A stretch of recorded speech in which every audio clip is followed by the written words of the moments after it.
Hai, berjumpa kembali. Rasanya dah lama tak upload video kan. Kali terakhir saya rasa yang video Faham dan Lukis Robin tu. Rasanya yang ketiga Mei lepas kot. Jadi hari ni dah 10 Jun, dah masuk 10 Jun dah. Maafkan saya lama tak dapat post video, memandangkan ada banyak tugas termasuk.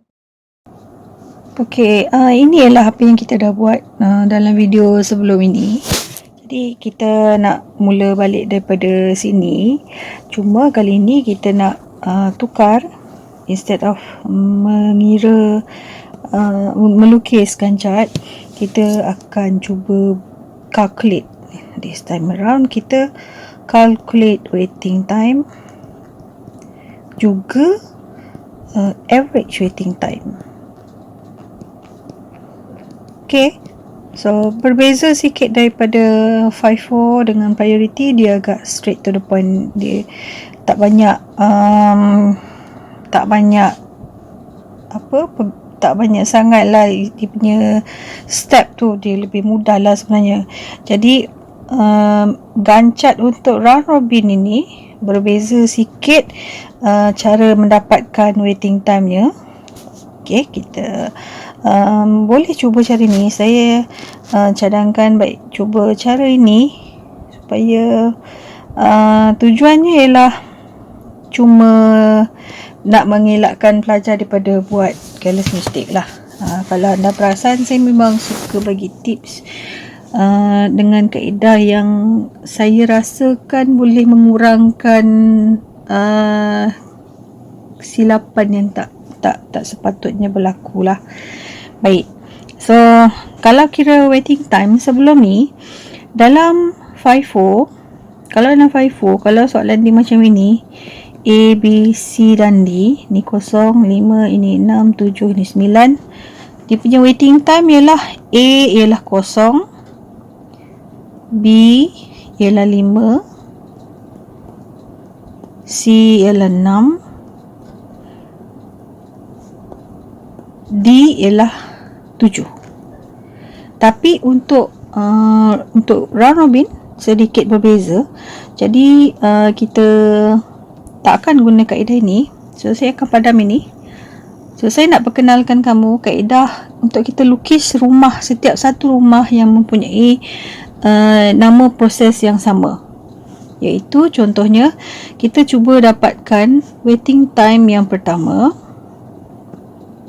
Waiting time yang pertama ialah untuk A. So berapakah waiting time untuk A? Jadi kaedah yang saya nak cadangkan kamu guna ialah untuk lukis, keluarkan semua kotak A beserta dengan dia punya waiting time dan turnaround time. Jadi pastikan asing-asing macam ini. Ini ialah 4, ini ialah 6. Daripada mana saya dapat? Saya ambil daripada gancat yang kita lukis sebelum ini. Okey, 0 ni, 2 ni bawa turun ke bawah. Kemudian rumah lain, ini rumah lain. Ini ialah 4 dan 6. 4 dan 6. Dan satu lagi rumah ialah 7 dan 8. So ini ialah 7 dan 8. Jadi saya nak kamu biasakan diri untuk buat muka senyum sumbing ni, senyum sengit sikit, dan ada jinggut kat bawah ni, dan ini buat arrow turun ke bawah. Okay, so ni macam muka orang senyum lah kan. Ni ada mata, ada cermin mata, ni ada mulut, ada janggut sikit, jinggut sikit. Lepas tu sebelah ni ada earring, sebelah tak ada. So macam tu lah, seolah-olah dia punya imajinasinya macam orang lah kan. Baik, so apa signifikannya, apa maksudnya ni? Bermaksud kamu nak kena buat nanti macam ni. So 7 tolak dengan 6 dalam kurungan. 7 tolak 6 tambah dengan 4. Yang sebelah kanan sekali kita abaikan sebab kita kira waiting time, jadi hujung sekali ni ialah turnaround time, tak ada berkaitan langsung. Boleh abaikan terus, pangkas siap-siap. So ini dah satu nilai. Kemudian kita kena tambah lagi satu nilai, kita kena lukis lagi sekali. Ini tolak ni dan ambil nilai yang hujung ni.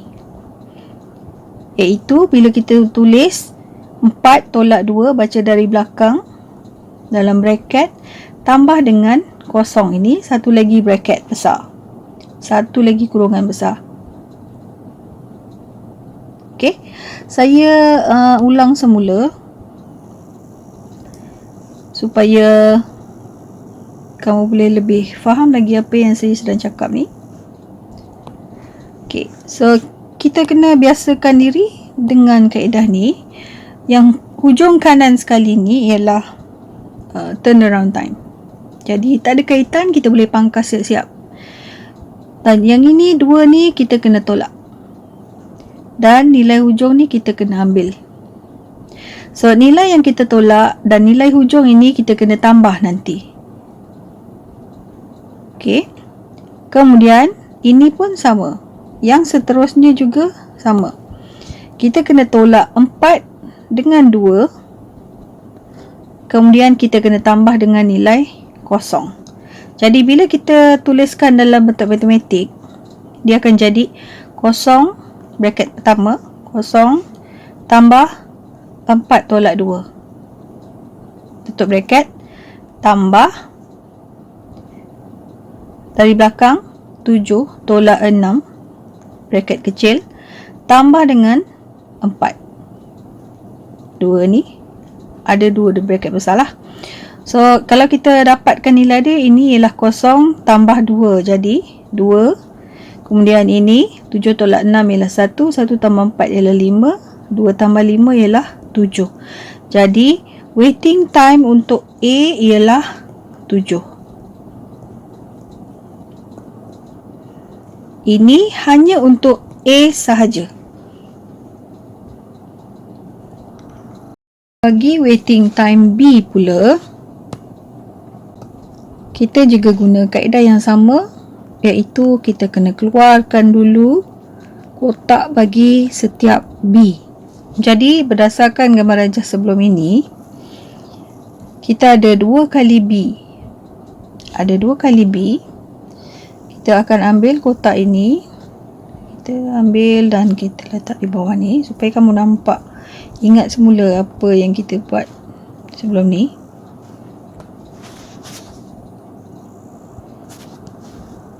Okey, asalnya macam ni. Jadi kita keluarkan B sekarang. A kita dah buat dah tadi. Sekarang ni kita ubah, kita jadikan B pula. Jadi lukislah B semula di sini. Bayangkan dia macam rumah lah. So kita kena lukis 2 buah rumah ni, berserta dengan tiang sekali kiri dan kanan. Jangan lupa. So B yang pertama ialah 2 dan 4. Sini 2, sini 4. Dan B yang kedua ialah 6 dan 7. 6 dan 7. Jadi kita lukis di sini 6 dan 7 untuk B. Jadi sekarang ni hanya ada satu sahaja nilai yang kita nak tambahkan. Hanya ada 2 lah maksud saya. Jadi ingat, kita nak kena pangkah yang ini. Baik, saya pakai warna yang lain supaya nampak jelas perbezaan dia. Ini pangkah, sebab kita tak akan pakai yang kanan sekali, tapi kita akan ambil nilai ini nanti. Dan kita kena tolak 2 nilai ini sebelum kita tambah dengan nilai yang sebelah kiri.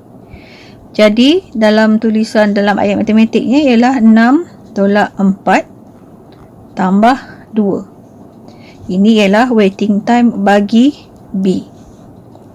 Jadi 6 tolak 4 ialah 2, 2 tambah 2 ialah 4. So 4 ialah nilai bagi waiting time B. Ini hanya B sahaja. Jadi sekarang barulah kita boleh dapatkan average waiting time. Jadi jangan lupa untuk tulis semula kita punya jawapan iaitu dalam bentuk seperti ini. Waiting time A ialah 7 unit. Kalau ada tulis unit millisecond macam ni, kita kena tulis millisecond.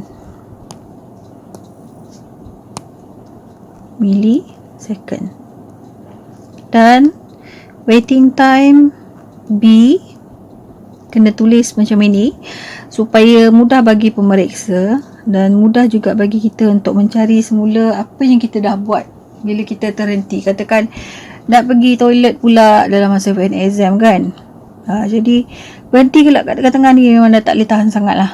Jadi cara macam ni kita tahu okey, sebenarnya tadi dah selesai, so tinggal sambung soalan seterusnya. So soalan seterusnya biasanya dia akan keluarlah soalan calculate average waiting time. Jadi nak kira average lah yang paling senang sekali dalam dunia kan. Kaedahnya ialah tambah waiting time bagi kedua-dua proses. Kenapa dua? Sebab kita hanya ada dua proses sahaja dalam soalan ini. Jadi kita tambahlah dua nilai ni. Jadi waiting time bagi A ialah 7 tambah dengan 4 waiting time bagi B.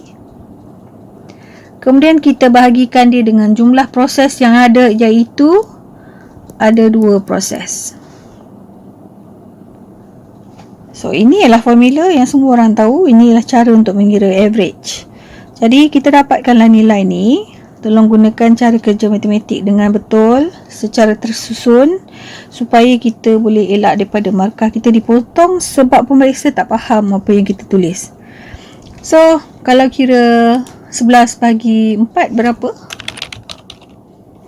Jawapannya, so kalau 11 bagi 4, tekanlah kalkulator. 11 bagi 2, sorry, 5.5 millisecond. Selesai. Okey, mudah saja kan? Seterusnya kita boleh cuba soalan yang kedua. Kalau kamu perhatikan dalam video sebelum ni, saya ada contoh yang kedua. Ini ialah contoh yang kita buat sebelum ni. Jadi kita boleh buat satu lagi lah. Sekejap So kita sambung daripada yang lepas itu, iaitu yang ini. Ni soalannya. So sebelum tu kita dah lukis gancat. Jadi bila ada gancat, sebenarnya lebih mudah bagi kita untuk nak decide macam mana nak kira waiting time dia. Sebab ini ialah gancat ni kan, round robin kan. Jadi dia memang agak confuse sikit lah. Sebab tu kita cuba cara ni supaya harap-harap kita boleh elak daripada buat kesilapan yang tak perlulah. Okay, so kita kira waiting time P1 dulu.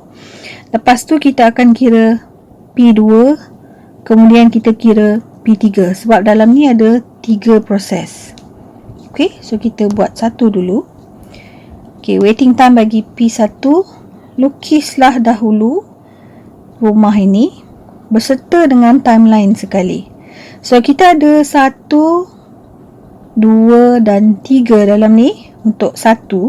Jadi kenalah lukis ketiga-tiganya sekali, iaitu 8, 11 ni. Dan yang terakhir tu ialah 14 dan 15. Jadi kena ingat, kalau ada 3 macam ni, bermaksud kita akan ada 2 nilai untuk ditambah nanti. Jadi apa yang kita buat, kita pangkah dulu yang hujung ni, kemudian kita buat muka senyum 2 kali. Okay, ni untuk memudahkan supaya tak keliru. Buatlah senyum 2 kali. Jangan tolak diri dia sendiri, tak boleh. Dia kena tolak turnaround time, kena tolak dengan waiting time.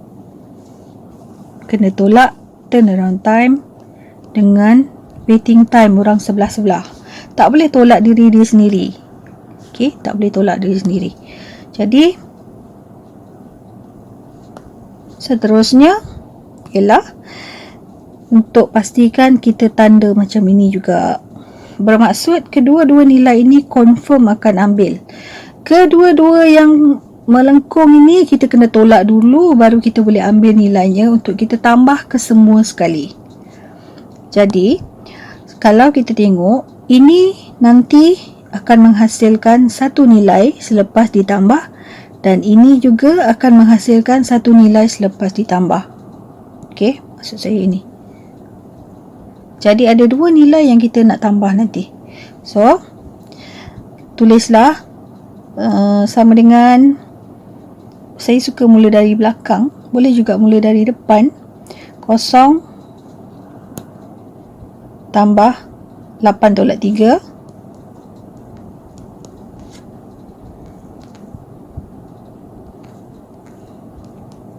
tambah dengan 8 tambah 14 tolak 11. Ni dua bracket besar. Ini yang kita masukkan tadi dengan dua nilai yang kita selesaikan dulu, baru kita dapat satu nilai terakhir untuk waiting time. Jadi selesaikan ini. 8 tolak 3 ialah 5, 5 tambah 0 ialah 5, tambah dengan 14 tolak 11 ialah 3, 3 tambah 8 ialah 11. Betul ke? Kalau salah, betulkan saya lah. Dan 5 tambah 11 ialah 16. Jadi 16 ms ialah waiting time bagi P1 saja. Okey, seterusnya bolehlah cuba untuk buat P2 dengan P3. Okey, saya boleh bantu. Caranya ialah kita keluarkan dulu P2. Ada berapa banyak P2? Berapa kalikah P2 muncul? Sekali saja, bukan? Di sini sahaja dia muncul. Jadi kita tak perlu buat seperti di atas. Kenapa? Kerana kalau ada sekali sahaja, bermaksud sangat jelas bahawa ini ialah waiting time-nya. Ini ialah turnaround time. Jadi waiting time bagi P2 ialah 3. Okey. Dan seterusnya ialah bagi nilai P3. P3 ada berapa kali? Cuba tengok dalam gancat yang kita dah lukis sebelum ni. Ada dekat atas ni. Berapa kali P3 muncul? P3 muncul sebanyak, ya betul, 2 kali. Sekali di sini dan sekali lagi di sini. Jadi kenalah lukis kedua-duanya sekali.